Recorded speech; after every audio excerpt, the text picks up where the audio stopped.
Hey everyone, Michael O'Brien here. Have you ever been performing for a large audience and you say, who would like to help me with my next trick?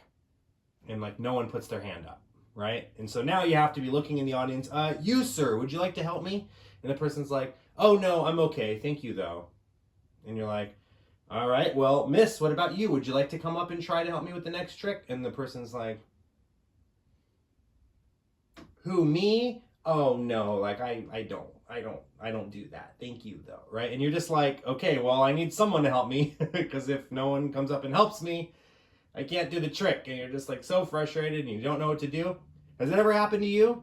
Well, if that's the case, keep watching this video because we're going to tell you exactly how to deal with this.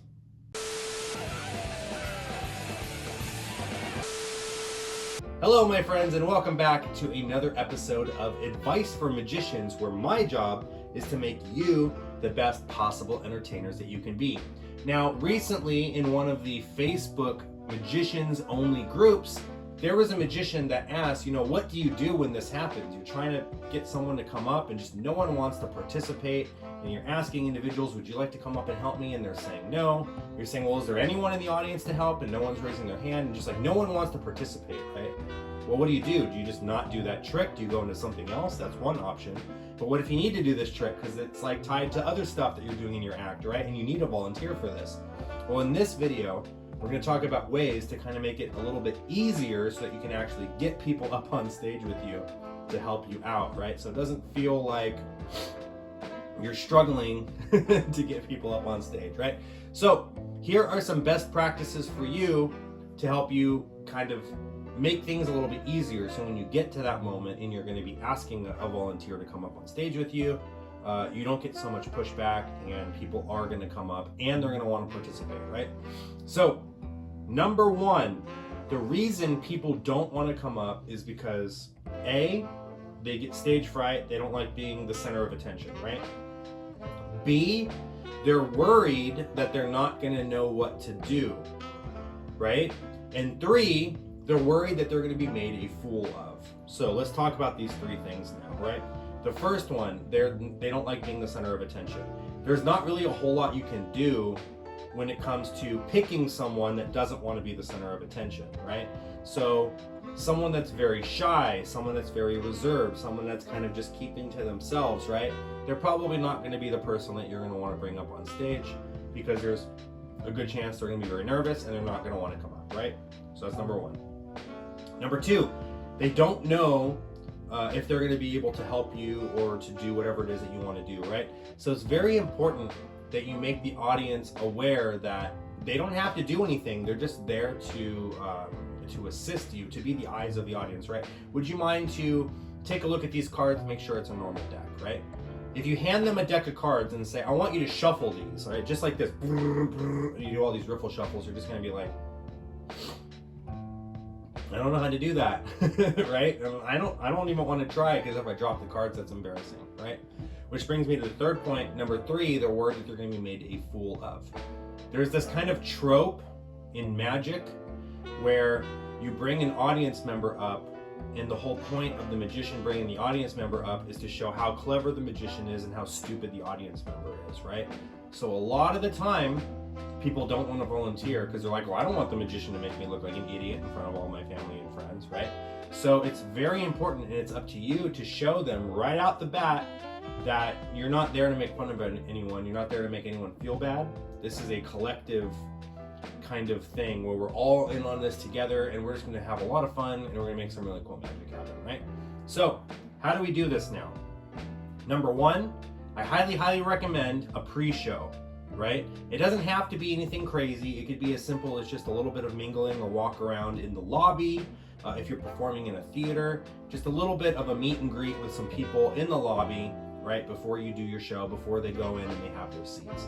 If this is like a dinner situation or like a corporate event where there's tables, I highly recommend a little bit of table hopping or walk around magic in the main room before the scheduled show begins. And the reason for this is because you can break the ice with people. They get to know you a little bit better. They get to know your personality. They know that you're just a fun-loving person. You're not out to get them. You're not, you don't take this all too seriously. You're not going to make them look bad or anything like that. And it's a lot of fun, and you can vibe off of these people, right? So number one, you're sort of introducing yourself to them. Number two, you are looking for people that you think would be good to bring up on stage, right? So the shy, reserved person that doesn't really want to help, if I see that person in the audience, I'm not going to pick on that person. I'm going to pick on the guy that wants to be the center of attention, right? I'm going to pick on the guy that wants to help, that wants to be part of the magic, that's reacting to everything. Oh my God, that was so good. How did you do that? That's the person that I want to bring up on stage with me, right?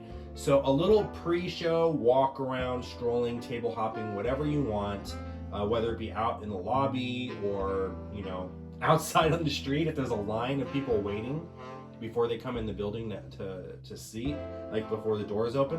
Walk the line. Show a quick trick to people. Be like, hey, who's excited for magic, blah, blah, blah, and just like walk the line. Trust me, it'll go a long way to building a rapport with the people that are in that line.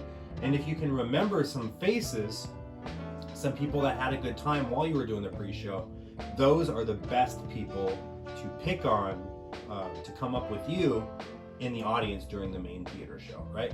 So that's number one, pre-show. Number two, in the show, while you're performing, scan the audience and see who's having a good time, right?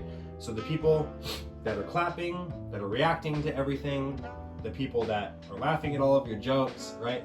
Those are the people that you're probably going to want to pick on. The people that are just kind of there, they're like watching, they're being kind of quiet, right? Maybe they're still having a good time, but they're not being like, oh my God, about it, right? Maybe we don't pick on those people. Also, don't scan the audience for who's the best looking person, right? And then pick them to come up because I'm going to be the magician. I'm going to be standing next to this hot chick, or I'm going to be standing next to this hot guy, or whatever, right? Don't do that. Pick the person that you think would be the best volunteer to come up because of their personality, right? A lot of magicians are tempted to pick just the most attractive person because they think if there's an attractive person on stage, then the audience is going to be more invested in what you're doing. But if you can engage the audience, it doesn't matter what the spectator looks like that you bring up. What matters is your chemistry that you have with them while you're performing on stage, right? Now, in the moment when you need a volunteer, one thing that I will never do is say, would anyone like to come up and help me? And the reason you don't want to ask them is because there's a chance they could say no, right? You don't want to go, you sir, would you like to come up and help? You don't want to go, who would like to help me with this next trick? You don't want to do that. What you do is naturally during your act, you'll look for the person that you want to come up and you'll say, you, my friend, what is your name? My name is John. What do you do for a living, John? I do whatever. Oh, that's so cool. Insert line or joke or dialogue about John's profession. John, today you're going to be a magician's assistant. Go ahead and come on up, John. Give him a round of applause. And now the audience is going to clap. Excuse me. And you're going to bring John up with you. And John's going to come up, right? You're being assertive, but you're not being overbearing about it. You're volunteering John for him and you're bringing him up, right? If I were to then say, John, would you like to help with this next trick? He might say yes, he might say no. Now, this is where the other things that we talked about before come in. If I put John on the spot and John is reserved and doesn't want to be the center of attention and doesn't want to come up, now I've just made things awkward. John's gonna come on up, let's give him a round of applause. And then John might be like, oh no, I don't want to come up, and he might feel pressured to come up, right? So again, it's very important to know your audience and to pick the person that you think might be best for this. And this is going to take practice. This isn't necessarily something that's going to come right away, right? The more of these you do, the more you'll naturally gravitate towards the parts of the room that you know are going to be the best spectators to come up with you, right? So I never say, who wants to help me? I never say, sir, would you like to come up? I just find the person that I know that I want to come up. I have a little interaction with them. And you can feel it during the interaction too. If that person is not really answering your questions, they're being very quiet, move on to someone else. Like, all right, perfect. All right, John, very good. Nice to meet you, John. Let's see. You, what's your name? Nancy. So nice to meet you, Nancy. What do you do for a living, Nancy? Perfect. You're a construction worker. You must be like, oh man, you're built more than I am. You're jacked, Nancy. Have you ever considered a career as a magician's assistant though, right? Bring Nancy up with you, whatever. Nancy's gonna come up now, and now Nancy's your volunteer, right? And that little comment that I made, oh man, you're probably a lot stronger than I am, right?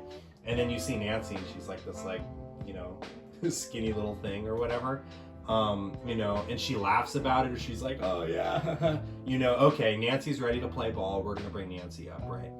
So now Nancy comes up, and now Nancy is gonna be on stage with you.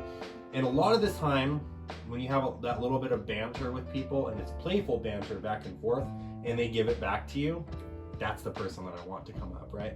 So you bring that person up, and now you have a volunteer on stage with you. So I hope that these things were helpful. I hope that, you know, you're gonna try some new things. You're gonna try to not force people on stage with you necessarily, but you're not gonna ask. You're gonna kind of say, okay, now you're coming up on stage with me, and then they're just gonna join you, right? So I hope this stuff was helpful. If you guys enjoyed this video, I have a whole playlist called Advice for Magicians. I have advice for magicians in general, advice for professionals that want to take their career to the next level, and I have advice for beginners. So if you're just starting out, I have a whole playlist that's dedicated to learning new basic magic techniques, why we use these techniques, as well as just an introduction into the world of magic in general. Anyway, my name is Michael O'Brien. I'll see you guys next time. Take care.